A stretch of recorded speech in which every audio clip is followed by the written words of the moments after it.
Although the 1920s was a time most directly associated with excitement in economic and social booms, the Roaring Twenties was actually a decade of disagreement between politics and the people. Prohibition was largely disregarded, business regulation and labor rights regressed to Gilded Age neglect, and the politically conservative return to normalcy was contradictory to liberal social and cultural advancements. While the 20s city social scene was very new and radical, politics was very conservative. When faced with old, familiar fundamentalist policies or controversial modernist arguments, the government often sided with the fundamentalists. For example, during the Scopes trial, a Tennessee court ruled against Mr. Scopes for teaching the theory of evolution. Also, the government during the 1920s preferred to keep a laissez-faire policy and reduced income taxes to help big businesses, which reversed the progressive policies only a few years before. Overall, the government was very conservative in the 1920s. The first president of the 1920s was Warren G. Harding. He was handsome and charming, but not a qualified leader, and was the Republican nominee only because the Republican National Convention was deadlocked. He was not a brilliant president, but he did make good choices for cabinet members, such as Herbert Hoover for Secretary of Commerce and President William Howard Taft to Chief Justice of the Supreme Court. He was not an active president in that he did not propose or push any legislation of his own. He simply passed acts concocted by his own party in Congress.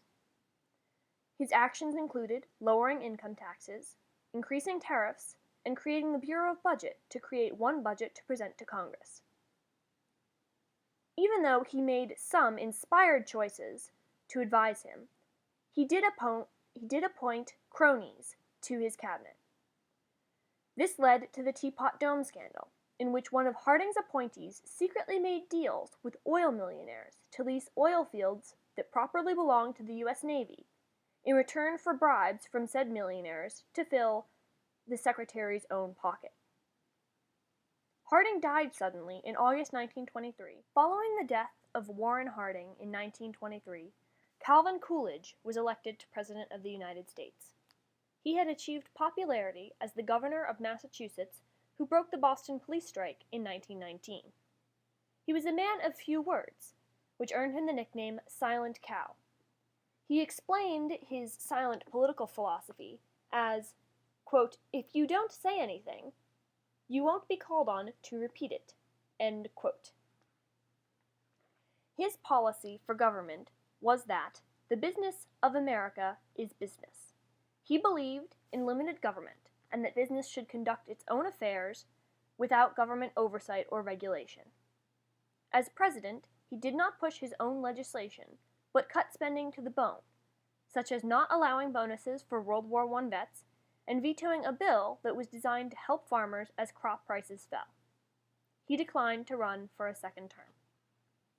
Elected in 1928, Herbert Hoover was a self-made millionaire and the Secretary of Commerce.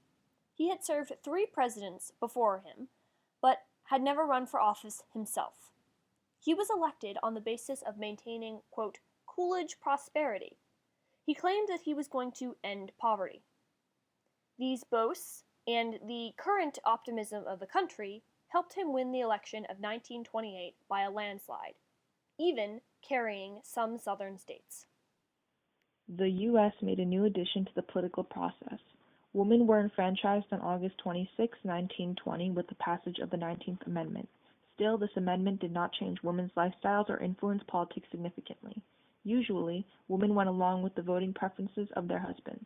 Separation of labor between men and women continued to exist as women accepted limited lower-paid jobs or a role as a homemaker or mother. Nativism was also present in politics.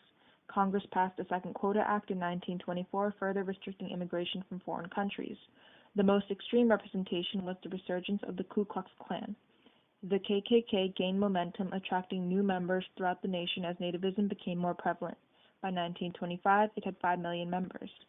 The KKK worked to attack not only blacks, but also Catholics, Jews, foreigners, and anyone they considered un-American.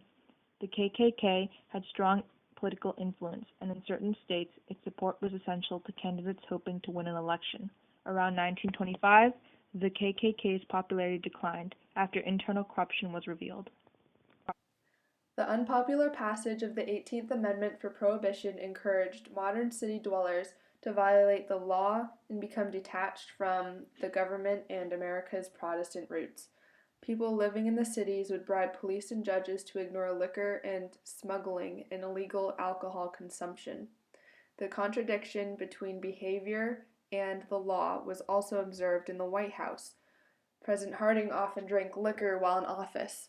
The loose prohibition law enforcement also aided the rise of dangerous and powerful bootleg traders and organized crime kings, such as Al Capone. Thus, a large gap between the civilians and the law was created, and Americans' daring and experimental nature went unpunished to supplement other social experiments. In conclusion, the politics of the 1920s reflected a pushback against the social upheaval of the decade. The hustle and bustle of the growing urban centers were contradicted by the lack of activity by the government on behalf of the American people. Presidential reticence harkened back to the Gilded Age, while political conservatism became the policy of the government. Several unpopular government policies were directly flouted by the public, which led to greater political rejection of social change. Although the relentless optimism which permeated the politics of the decade was based on the great economic boom, the policies of the American government from the 1920s were not meant to handle the growing catastrophe awaiting them in the next decade.